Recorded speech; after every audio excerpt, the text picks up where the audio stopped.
I'm not kidding. And so I was kind of guiltified into coming back here by all of these incredible women, we'll get to you girls later, who like kept emailing me and blah, blah, blah. But the other reason I'm here is because of Randy Stevens. And I used to live in New York. I recently moved back to Los Angeles. And I would go to the Smith Club meetings. And I was like, why don't they ever ask me to be on the board? Why don't they ever ask me to be the board of the Smith Club? It's probably because I was cursing too much. So, I got to know Randy.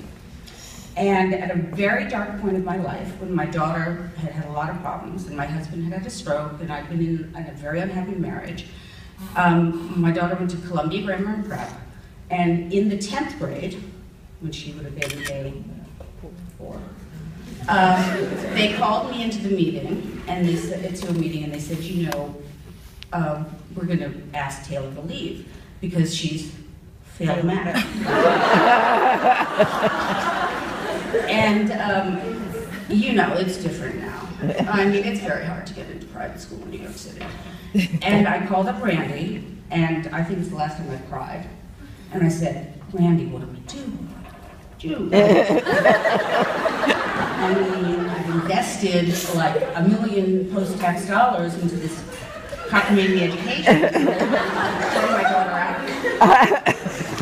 Then I threatened to sue them, but Randy said, which is when in doubt, call a lawyer. And Randy said, there is a place for your daughter at St. Timothy's. Oh.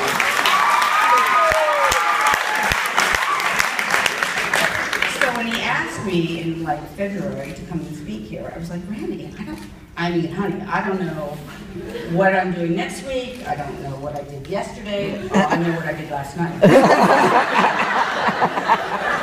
said, I can't promise. I mean, I hope I'm going to be on some fabulous set in Europe shooting a movie, because that's what I like to do. But I said, I'll try.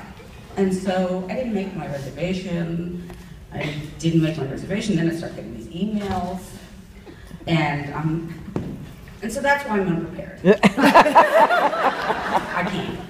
And I came because of Meredith, who, as she always used to say, I was spirited. And I was asking the girls last night in the car today, what was I like? Because, and don't do what I did, but the 80s were kind of wild. While I can pretend that I was graduating from high school then, in fact, the 80s in Hollywood did nothing good to me. But it's very interesting to be on this panel today because I was an addict. I was very involved with the, I was there when AIDS hit our creative community.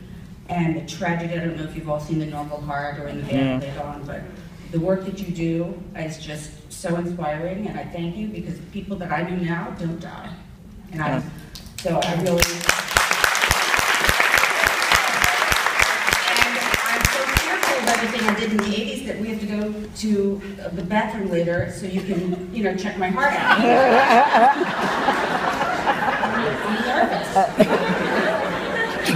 I might go at any time.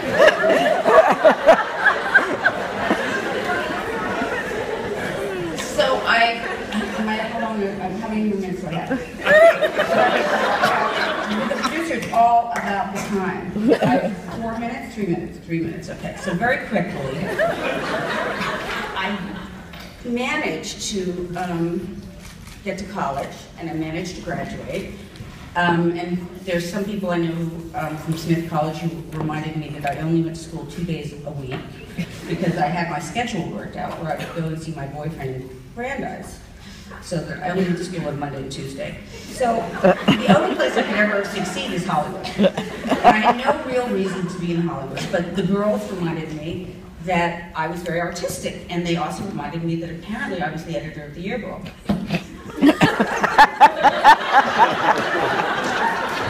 Which just goes to show you, anything can happen.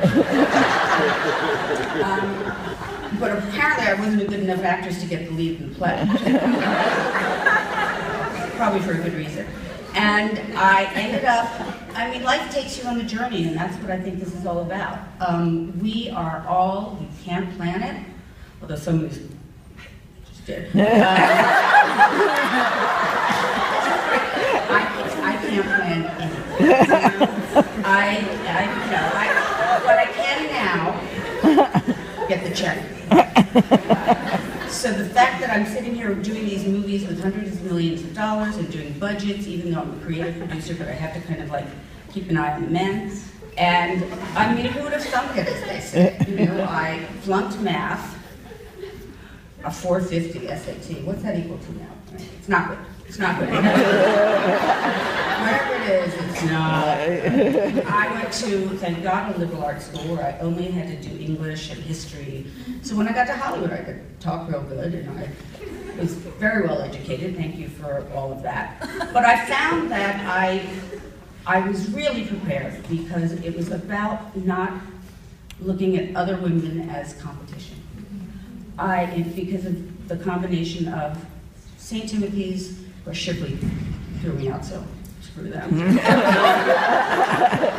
of St. Timothy's and Smith, and using those seminal years where it was about support and sisterhood, and that I never engaged in sexual politics, and I never felt anything other than support and warmth from other women, and I learned how to communicate and have empathy. And to me, and I'll wind up with this truthfully, I don't know what the hell I'm saying now, but I think that my journey has been very interesting in that as I sit here, I was thinking about the perfect circle. Because in LA, I started these groups of, we call them girl sinners. And by the way, Instagram, it's the other thing I forgot to say. All right, I have a private Instagram, which is very, very famous in Hollywood. And I've asked some of my sisters here if they know what Instagram is, much less have an Instagram.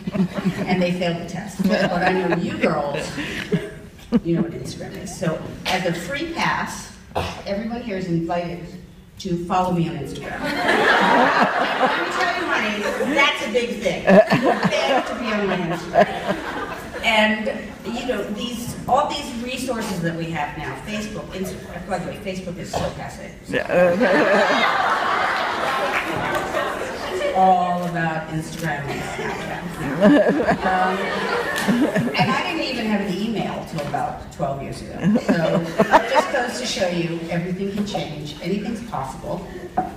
And I'm so happy to be here. Thank you, Eddie. And my 3 minutes are up. And ladies, I'm so impressed. I feel so worthless to be here. I mean, with their pages and their preparation and all of that kind of stuff. And Lucy, I'm going to the bathroom. I'll be right back. But you only graduated 1 year ahead of me, so I know what you're about.